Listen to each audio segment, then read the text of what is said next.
حضور علیہ السلام سے جب پوچھا گیا کہ حضور سب سے بڑا گناہ کون سا ہے، تو آقا کریم علیہ السلام نے فرمایا کہ سب سے بڑا گناہ یہ ہے کہ ان تجعل للہ ندا، کہ تو اللہ کے ساتھ کسی کو شریک ٹھہرائے، وہو خالقک، حالانکہ اس نے تجھے پیدا کیا، تجھے تخلیق کیا اور تو اس کا شریک بنا کے بیٹھ جائے، کہ یہ سب سے بڑا گناہ ہے۔ تو راوی نے عرض کی قل تو ثم ایو، حضور پھر اس کے بعد؟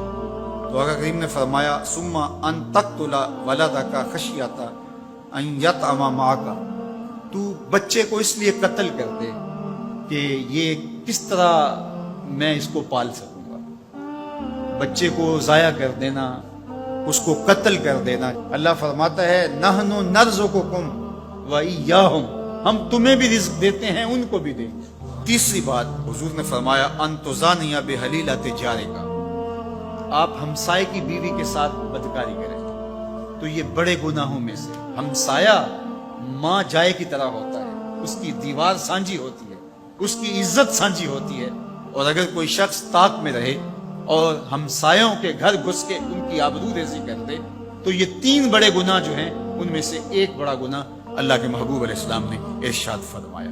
حضرت عبداللہ ابن مسعود رضی اللہ تعالی عنہ سے یہ روایت مروی ہے کہ لا احد اغیر من اللہ عز وجل، اللہ سے زیادہ کوئی غیرت مند نہیں، اللہ سب سے زیادہ غیرت مند ہے، اور اس کی غیرت کا تقاضا یہ ہے وَلِذَلِكَ حَرَّمَ الْفَوَاحِشَ مَا ظَهَرَ مِنْهَا وَمَا بَطَنَ، کہ اس نے بے حیائی کو چاہے وہ پوشیدہ طور پہ کی جائے یا اعلانیہ طور پہ کی جائے اس کو پسند نہیں کیا، اور اس سے اس نے منع کر دیا، لوگوں کو روک دیا، حرام قرار دے دیا، اس لیے کہ وہ خود غیرت مند ہے۔ غیرت مند مالک غیرت کا سبق دیتا ہے اپنی مخلوق کو۔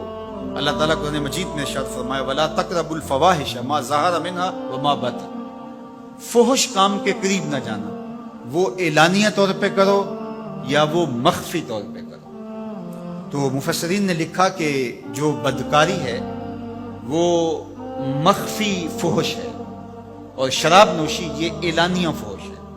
شراب نوش جو ہے وہ چھپ نہیں سکتا، بدکار بعض اوقات ایک مدت کے لیے چھپ جاتا ہے، لیکن یہ بات ذہن میں رکھیے کہ جو بدکار ہے وہ دنیا کے اوپر رسوا ضرور ہوتا ہے، اس کے چہرے کا نور چھین لیا جاتا ہے اور اس کے اوپر مصیبتیں مسلط کر دی جاتی ہیں، اور اللہ کے قہر و غضب کا شکار ہوتا ہے، اس کی دعائیں قبول نہیں ہوتی، نیک لوگوں کی دعاؤں سے اس کا حصہ نکال لیا جاتا ہے، لیکن بہرحال ایک مدت کے لیے چھپ جاتا ہے۔ لیکن شرابی اپنے جرم کو نہیں چھپا پاتا، تو کہا کہ جو مخفی جرم ہے وہ بدکاری ہے، اور جو ارشاد فرمایا قرآن نے کہ جو ظاہر جرم ہے اس سے مراد جو ہے وہ الخمر ہے، شراب ہے، اور ہر نشہ دینے والی چیز سے حرام کی حرمت آئی، کل مسکر خمر وکل خمر حرام، فرمایا ہر نشہ آور چیز شراب ہے اور ہر شراب حرام قرار دے دی گئی۔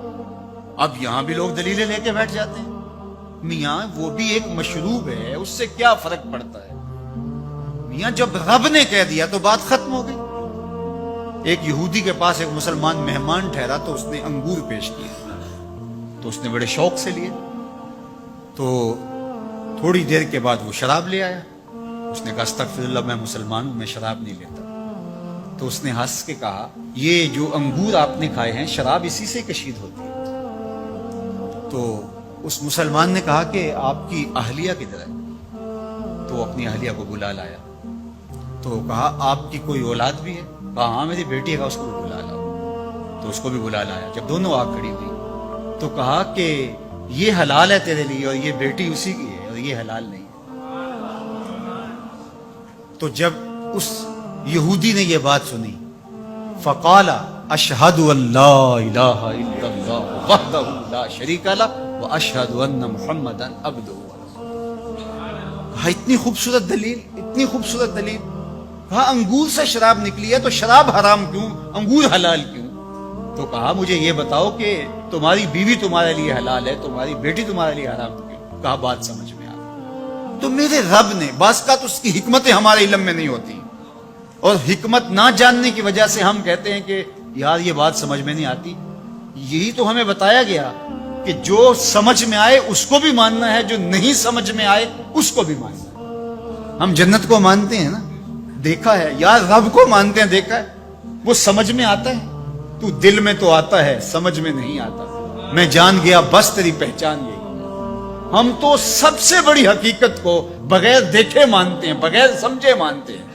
ادراک فہم کی حدود سے ورا ہے، عقل و خرد کے دائروں سے ورا ہے، لیکن اس حقیقت کو ہم مانتے ہیں تو اس کے کہے ہوئے کو کیوں نہیں مانیں گے؟